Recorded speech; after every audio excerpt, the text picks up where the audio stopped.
about it than me. Me? Nah. I don't know much about it. How long ago did you go up the Bulldog? When was that? Hey? When did you go up the Bulldog? They opened up in, I was up here in 1957. Yeah. That's when they opened up, forestry opened up. We finished here and the mill got the quota from the Bulldog. I went with a company down Malangni. Coopers had the logging gear and I got the job of driving the tractor. Well, there was two of us. Another bloke drove the bigger tractor and I drove the other one. And then I got my licence to drive the timber truck. Camped up on top of the mountain. Yeah. How was it driving the timber truck? How long? How was it? Big button? What was it like driving the timber truck? Good. Yeah. Good, yeah. Yeah, with our old, the first one they learnt me to drive was a petrol white, 28 white. She was a big one. Yeah.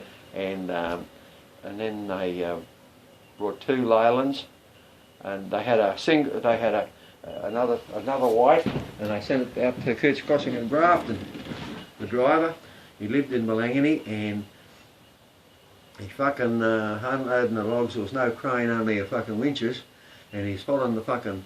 He had a pretty steep country, and he had one big log and a little log, and he rolled the big log off, and he's following the hook.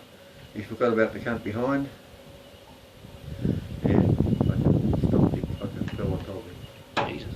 Fucking terrible. Fucking imagine the crane driver. Dear oh dear. How did he get crushed again? What happened? He was unloading off the truck. Yep, sitting on the fucking truck. They had no crane. They had a winch, and you pull this long winch rope out with a fucking sea hook on it, and just following around, rolling them off, and the fucking bolsters were tipping up like that. Yep. He forgot about the cunt behind. Why? I would not know. Oh, he was standing up on the logs. No, he was fucking following the cunt. Yep. He followed it like that, and the fucking hook was still in the log, and he reached over with it, and they come behind this log's following him. Terrible. So that middle up haystack, the one that has the jib crane of that's that one that burnt down.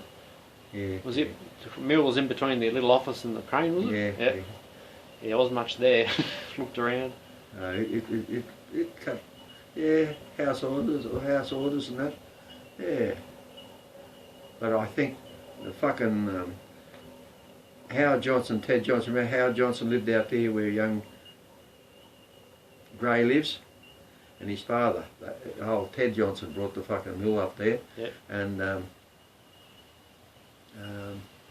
fucking forestry wouldn't give them a bigger quota. Only give them a couple of fucking, and only shit logs, fucking box or something, and forestry sort of done a bit of shit on them, I think, and then he ended up fucking burning. I think they insurance, and the one at Albanel was the same. The young fellow was coming home from fucking school, and he's in the house, and he thought he could hear this fucking roar. Looked out, and here's the fucking old mill light, and they had a cleaner and everything to clean it up after the day's work. You know, clean all the sawdust. Yep. some cunt poured fucking car or petrol over, and he said she just fucking went woof. They always do. All the mills around here fucking burnt down. Like pubs almost. The one here at Benalbo, they had fucking people living all around it. How it fucking burnt, you would not know. But anyway. The one at fucking Malangni, well, they closed it down. Shifted it out the terminal here where it was, where Larson's have got their Yeah, the seed mill and that. yeah. What's wrong with brushwood? Box brush? Nothing. No? Fucking flooring. Everybody in Brisbane, the people at Albanel had the mill there. They put their own planer in, and the house order come in, and they wanted fucking box flooring. Well, they didn't have box flooring. You used to have to take the box 4x1s up to a place in fucking I can't think of it anyway, and drop it there. The bloke had his own little mill and planer and everything, and he used to deliver the fucking flooring around Brisbane. And but anyway, this mill at Albanel, they said, fuck that, we won't double handle it, we'll do it all ourselves. And they had yeah, a couple of young fellas. Cleaned it all up. All in one lot, house order. And I used to take it up in on the timber truck with the bolsters, and the other breed. He had an international with a semi on it, and I used to drive her sometimes and take the whole order to the fucking site, and the carpenters would be there to help download it, and Yep. they had their own little fucking jib, and yeah, they had a pretty good setup. When did you come and start working over in this forest over here? Oh, it was 1956 when they were up in Yabra. Yep. Yeah, and they shifted down here and done the road up. Mate of mine, he was a timber cutter, and he helped them fucking put the bridges in and the cut. What's the name here? This used to be all fucking bog holes through when it was wet. Yep. No culverts. It used to be fucking what they call hard centres inside of a log. There was no good. They used to bring them out with, old days with an old blitz truck and pull them sideways and dig a hole and put Jam them in the ground. Jam in the fucking ground. And Was that all along here in this little valley? From fucking where the bridge is, Burns Farm. Oh, from there, right along. Yep. Yep. There, this side, where the cuttings are, yeah, they had used to cross the creek, and of course when the timber truck come down, and they used to drag the water out their tyres, and they used to get stuck, so they put their own bridge in. Yeah.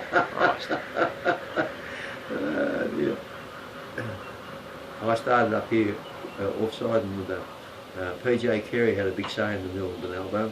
He was lived in Laney, but he owned this country all in George Creek, cattle country, and up through the forest. That cattle run up bullocks, and he had a big say. I worked for him. Also, a chappie used to drive the tractor. He supposed to have a crook heart, so they put me offside, and I used to hook the logs on for him. So he used to just drive it. And if he went all sick or something, I used to drive the tractor then. So when did you stop using crosscut saws? How long did you use them for? Yeah, the blokes when I come up here, they had a crosscut saw, and they had a fucking, you seen those fucking mongrel saws, what do they call them? One on each end? Yep. What do they call them? Oh, the chainsaws, Widowmakers. Right? Those old Widowmaker ones. Yeah, the one was a blue streak. He was a good little saw, light. The other what was the other bastard? A bit heavier. Not a big Dolmar. No, the Dolmar was a one-manner. Well, I think. Well, they did have. Anyway, they were pretty heavy, and the fucking blade and everything, you had a swivel on it. You hit the lever, and when you wanted to cross-cut the saw to fall him, you straighten. You had your blade on the side, and when you wanted to put a cut down, you had to rotate the whole blade assembly. Yeah. Yep. Like we had a Dolmar like that. And engine has to stay the same way. And then you fucking had 3 or 4 fucking wedges to stop it from jamming. And then you finished it off with a crosscut saw. Yeah, it didn't matter if it fucking jammed it or knocked the fucking teeth off the crosscut, but they were pretty good. Yeah, the fellas that, like a photos over here of Mount Mate, he's still alive, using a crosscut up a fucking 2 lifts, bouillon. Big spurs on these bouillons, and they used to go above the spurs. With a crosscut, you didn't want a less fucking cutting with a crosscut. There they are there. Used to fall fine with them bastards. Used to sharpen myself? Yep. One's a peg and rake, another one's that's a peg and rake, another one's just well, they both might be peg and rake. See different sorts of teeth? No, they're both peg and rake. Alright.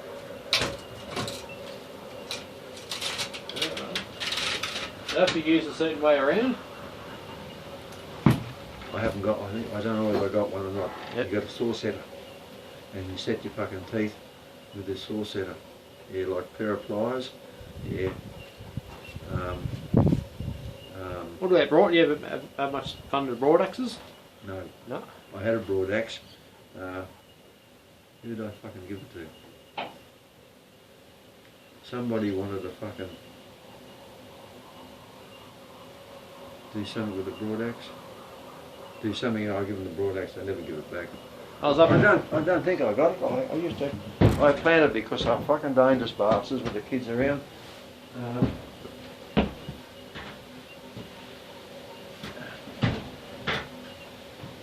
I planted the cunt because used to plant it and have it stuck there.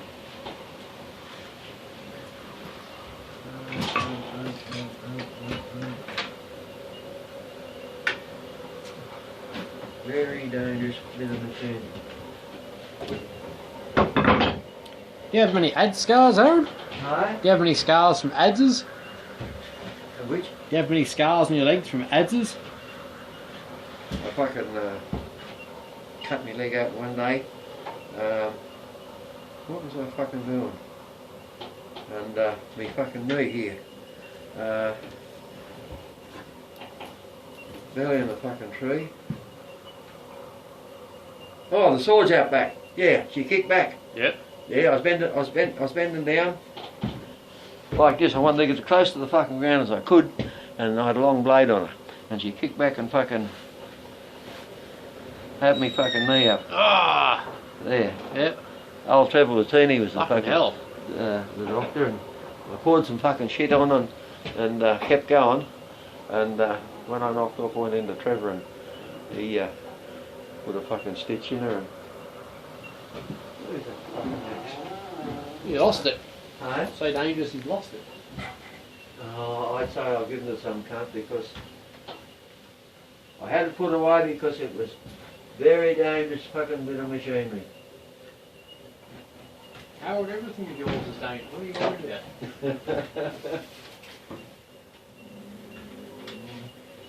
I got a, what's the name? I give this a what? In a springboard, half different laid bar for the springboard. I give the fucking blade, the blades to fucking somebody. They'll come along and they had a beak in them. One you stuck in the top side, so they wouldn't, when you put the weight on it, this fucking beak stuck up in there.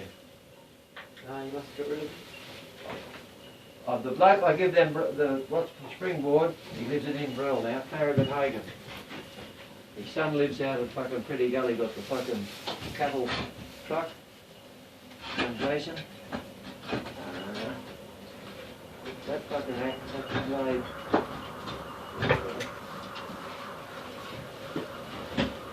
No. Very. When was the last time you used your crosscuts? Oh shit.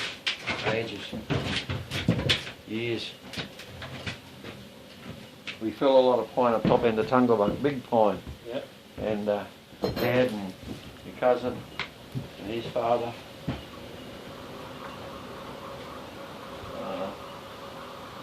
No, it doesn't matter. Just was up at Chris Whitney's place this morning. In the lounge room there, they got a big broad axe with a new handle on it, and the big paintings done on the axe, and they got a crosscut below that with a painting on it as well. And the painting's a panorama of the whole view from up there on the valley. It's fucking great. It's a good look, I thought. His uncle Artie Whitney, great man in the bush, big man, and didn't know his fucking own strength. The sale yards at Benalbo, the whole sale yards, he fucking built them. Yep. Rebuilt them, all in fucking self. Going down from John Ralston's, there used to be a fucking big stump, and they reckon he fell that tree. The springboard marks are still in the stump. Yeah, across the road from John Ralston's place. Yeah. Yeah, I know the stump. Yep. About 2 or 3 metres tall, pretty tall. Yep. Great man in the bush. How long ago did that cut down? Maybe I was probably about this big. How old was Artie? When was that? When was he around? He was in the hospital, in the home, and they had a fucking they had a 4 wheels and built like a trolley, and he used to put his arms up like that to get around the hospital. Yep. Yeah, I've seen a lot of them up in Brisbane. They're old fellas. So when did Artie pass on? He was that a fair while ago. I got a book over here with all that in it. No, I don't know. No good of me even thinking. I thought I was planning that. I've given that. You must have given it away. I know where that fucking axe is. Where? Yeah, Doug Campbell's fucking Kyogle. The bloke that tracks all fucking old gear and stuff. He gave me. Brought a book off him. Yep. Yep. He got what all timber mills and who worked in the bush. Yeah. Where's he over there? He's, as you go into Kyogle, there's a road turns down to your left. He's got his factory down in there, all old paintings and historical turnout. He's a nice bloke too. He come over here when he's a young fella hauling fucking poles and sapping them, when they sap with the poles with them fucking broad axes. Yep. Yeah. How long ago? Oh, a long time ago, 1957 or 58 or some fucking thing. He used to call in and see him and be having heard for a while. I suppose I don't go and call and see him here. I give that, I'm sure I give that broad axe to some bastard. I can give that to the other day. Go on, Harold. Go on. Yeah. When are you going to sell me one of your bloody crosscut saws? Sell them. Yeah. You want one, you have one if you want it. Yeah? What's the fucking bit of meat? I would say no to that. I don't. When you fucking go, pull one more.